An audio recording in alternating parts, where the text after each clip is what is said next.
बहुत समय पहले की बात है। एक राजा शिकार पर निकला था, बहुत दूर, एक विशाल और पुराने जंगल के भीतर। वो इतना आगे बढ़ गया, इतना अपनी शिकार की तलाश में खो गया कि शाम होते होते उसे एहसास हुआ वो पूरी तरह रास्ता भटक चुका है। राजा ने चारों तरफ देखा और कहा, मैं कहाँ हूं? अब घर कैसे पहुंचूं? उसी वक्त झाड़ियों के पीछे से एक झुकी हुई बूढ़ी औरत बाहर आई। उसकी कमर टेढ़ी थी, सिर हर पल हिलता था। वो एक डायन थी। शुभ संध्या महाराज, उसने कहा। आप रास्ता भटक गए लगते हैं। हाँ, राजा ने कहा। क्या तुम मुझे रास्ता दिखा सकती हो? जरूर, बूढ़ी बोली, पर मेरी एक शर्त है। अगर तुमने वो पूरी न की तो तुम कभी इस जंगल से बाहर नहीं निकल पाओगे और भूख से मर जाओगे। राजा ने थके हुए स्वर में पूछा, क्या शर्त है? मेरी एक बेटी है, डायन ने कहा, जो दुनिया की सबसे सुंदर युवतियों में से एक है। अगर तुम उससे विवाह कर लो और उसे अपनी रानी बना लो तो मैं तुम्हें रास्ता दिखा दूंगी। राजा बेहद थका हुआ था, निराश और अकेला भी। बिना ज्यादा सोचे उसने हामी भर दी। डायन उसे अपने घर ले गई, जहां उसकी बेटी आग के पास बैठी थी। सुंदर थी, पर उसकी आंखों में कुछ ऐसा था जो राजा के दिल को सर्द कर गया। फिर भी राजा उसे अपने साथ घोड़े पर बिठाकर महल ले गया। जल्द ही विवाह हुआ और वह लड़की रानी बन गई। लेकिन राजा की पहली पत्नी से उसके 7 बच्चे थे, 6 बेटे और एक बेटी, जिनसे वो दुनिया की हर चीज से ज्यादा प्यार करता था। उसे डर था कि नई रानी उसके बच्चों को नुकसान पहुंचाएगी, इसलिए उसने उन्हें एक गुप्त महल में छुपा दिया जो गहरे जंगल में था। एक जादुई धागे की गेंद, यार्न बॉल, जिसे एक बुद्धिमान स्त्री ने दिया था, केवल वही रास्ता दिखा सकती थी। राजा जब भी बच्चों से मिलने जाता, धागे को जमीन पर फेंक देता और वो खुद ब खुद लुढ़कते हुए उसे सही रास्ता दिखा देती। मेरे प्यारे बच्चों, तुम मेरा दिल हो, उसने कहा। छुपे रहो, सुरक्षित रहो। पर रानी को राजा की बार बार की अनुपस्थिति पसंद नहीं आई। उसने उसके नौकरों को रिश्वत दी और उन्होंने उसे सब सच बता दिया, यहां तक कि उस जादुई धागे का रहस्य भी। एक दिन जब राजा शिकार पर गया था, रानी ने वो जादुई धागा चुरा लिया और अपने कमरे में 6 छोटे सफेद रेशमी शर्ट सी दी। हर एक में उसने अपनी मां से सीखा हुआ दुष्ट मंत्र बुना था। वो धागा लेकर जंगल में पहुंची। जैसे ही उसने धागा फेंका, वो खुद रास्ता दिखाने लगा। बच्चों ने सोचा पिता आ गए। वे दौड़ते हुए बाहर आए, पर रानी ने उन पर वो शर्ट फेंक दी। जैसे ही वो शर्ट उनके शरीर को छुई, वे तुरंत हंस, स्वान बन गए।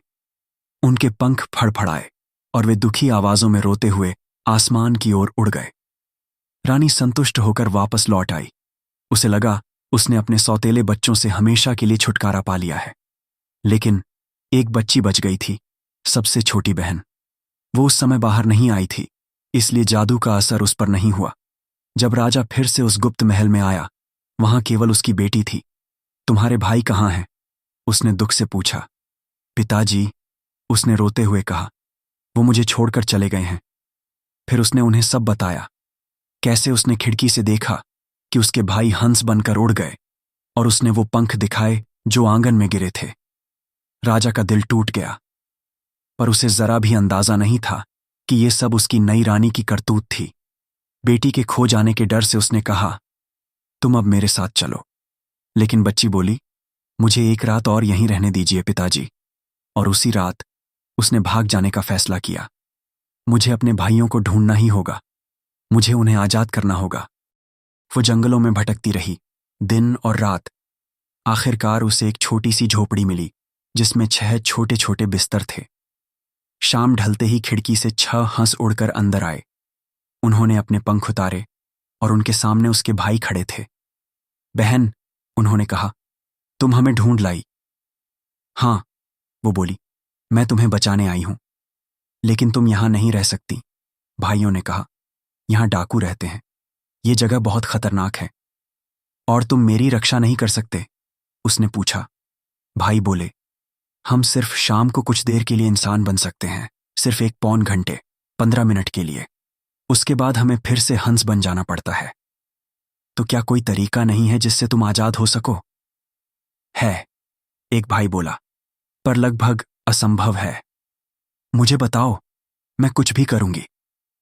तुम्हें 6 कमीजें, शर्ट्स बनानी होंगी, तारों के फूलों, स्टार फ्लावर्स से, और तुम्हें 6 साल तक बिना बोले और बिना हंसे काम करना होगा। अगर तुमने एक शब्द भी कहा, सब व्यर्थ हो जाएगा। इतना कहते ही वो पौन घंटा खत्म हुआ और भाई फिर से हंस बन गए, उड़ते हुए खिड़की से बाहर चले गए। बहन ने आसमान की ओर देखा और कहा, मैं ये करूंगी, मैं तुम्हें जरूर आजाद कराऊंगी। वो जंगल के एक ऊंचे पेड़ पर चढ़ गई और वहीं से उसने अपना काम शुरू किया। हर दिन वो फूल तोड़ती, उन्हें बुनती और चुपचाप सुई धागे से कमीजें सीती। वो किसी से बात नहीं करती थी, कभी मुस्कुराती नहीं थी। उसका दिल सिर्फ एक बात से भरा था, आशा। कई महीने बीते। एक दिन उस राज्य का राजा शिकार पर निकला। उसके सिपाहियों ने पेड़ की डाल पर एक लड़की देखी। देखो, कोई ऊपर है, उन्होंने कहा। कौन हो तुम? नीचे आओ। पर वो चुप रही।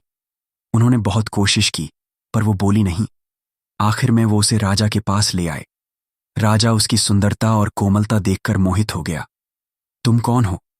उसने कई भाषाओं में पूछा, पर लड़की ने एक शब्द नहीं कहा। राजा ने कहा, मैं इसे अपनी पत्नी बनाऊंगा। इससे अधिक सुंदर और शांत कोई नहीं। और इस तरह मूक राजकुमारी की शादी राजा से हो गई। पर उसका मन अब भी अपने भाइयों और अधूरी कमीजों में लगा था। राजा की मां, एक कठोर और दुष्ट औरत, नई रानी को पसंद नहीं करती थी। वो कहती, कौन जाने ये लड़की कहां से आई है, ना बोलती है ना कुछ कहती है। ऐसी लड़की राजा के योग्य नहीं। समय बीतता गया। रानी मां बनी, एक सुंदर बच्चे की।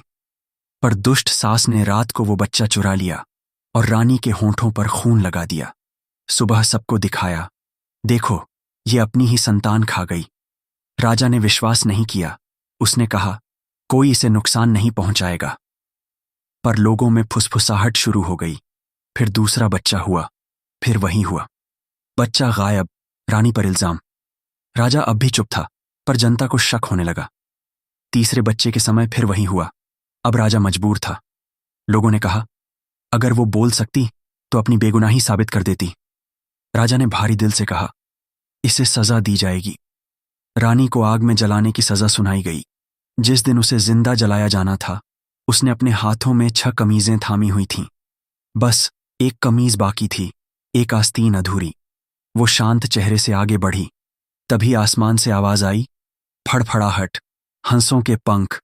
6 हंस उड़ते हुए नीचे आए। वो जल्दी से उठी और उन पर कमीजें फेंक दीं। हर कमीज के गिरते ही जादू टूटता गया। भाई इंसान बन गए, लेकिन एक कमीज अधूरी थी, इसलिए सबसे छोटे भाई का बायां हाथ अब भी हंस का पंख रहा। तभी रानी ने पहली बार आवाज उठाई। उसकी आवाज स्पष्ट और दृढ़ थी, मेरे पति, मैं निर्दोष हूं। मैंने 6 साल तक मौन रहकर अपने भाइयों को आजाद किया। आपकी मां ने हमारे बच्चे चुराए। राजा स्तब्ध रह गया। सच की पड़ताल हुई। बच्चे मिल गए और रानी मां, सास को उसके अपराधों की सजा दी गई। 6 भाई, अब आजाद इंसान, अपनी बहन के पास लौट आए। राजा और रानी ने न्याय और शांति के साथ वर्षों तक राज किया और इस तरह समाप्त हुई वो कहानी। अगर इस बहन के प्यार और त्याग की कहानी ने आपके दिल को छू लिया हो तो वीडियो को लाइक करें और चैनल को सब्सक्राइब जरूर करें, ताकि ऐसी ही सुंदर कहानियां आप तक रोज पहुंचती रहें।